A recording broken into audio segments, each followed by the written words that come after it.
बच्चों, let's read the question.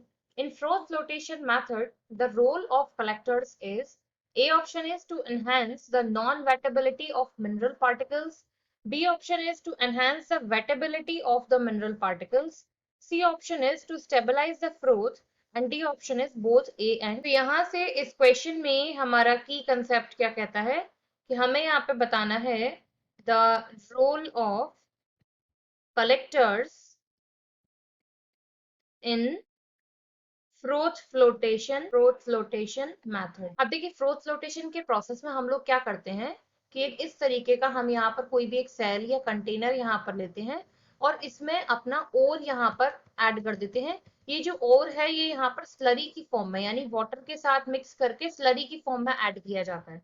इसके बाद देखो हम यहाँ से क्या करते हैं, यहाँ से एक साइड का सिंक यहाँ पर हम इसके साथ ऐड करेंगे ताकि यहाँ पर जितनी भी इम्प्योरिटी है वो यहाँ से बाहर जा सके।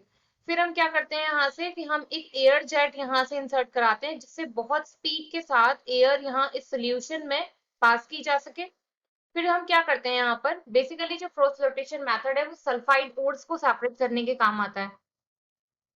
अब ये जो स्लरी हमने यहाँ पर बनाया हुआ है वाटर प्लस ओर का, इसमें हम लोग यहाँ पर ऐड कर देते हैं पाइन ऑयल। ये क्या करता है, ये फ्रोथिंग एजेंट की तरह काम करेगा, मतलब फ्रोथ्स को एनहेंस करता है और ज्यादा बढ़ाता है फ्रोथ बनाने को।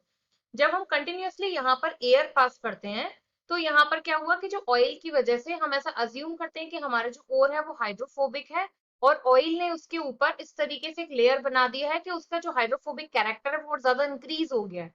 अब ये कहीं जो फ्रोथ बनकर ऊपर की तरफ आएगा, ये जो ओर जब हम यहाँ पर एयर पास करेंगे तो कहीं वापस से ये नीचे सोल्यूशन में ना डिसॉल्व हो जाए, इसके लिए हम क्या करते हैं, इसमें हम कलेक्टर्स ऐड करते हैं।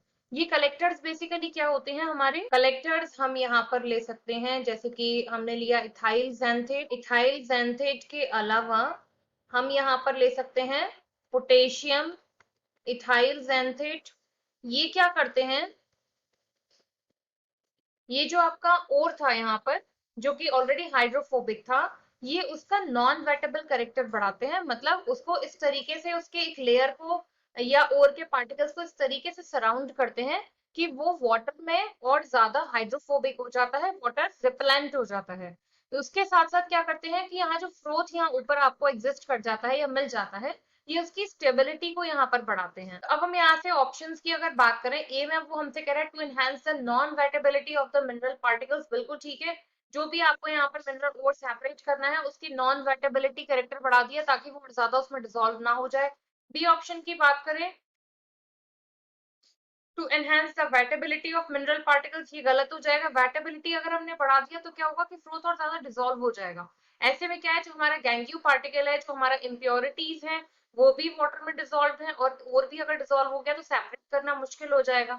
सी की अगर हम बात करें तो स्टेबलाइज द फ्रोथ, बिल्कुल ठीक है, क्योंकि हमने क्या किया है यहाँ पर ओर को ऊपर की तरफ स्टेबल किया है ताकि एक साथ जब काफी अमाउंट में फ्रोथ इकट्ठा हो सके तो आप उसे इजीली दूसरे कंटेनर में सेपरेट कर सकें। डी ऑप्शन की बात करें बोथ ए एंड सी, बिल्कुल ठीक हो जाएगा, तो आपका ऑप्शन डी यहाँ से हो जाता है correct answer. I hope you understood well, thank you.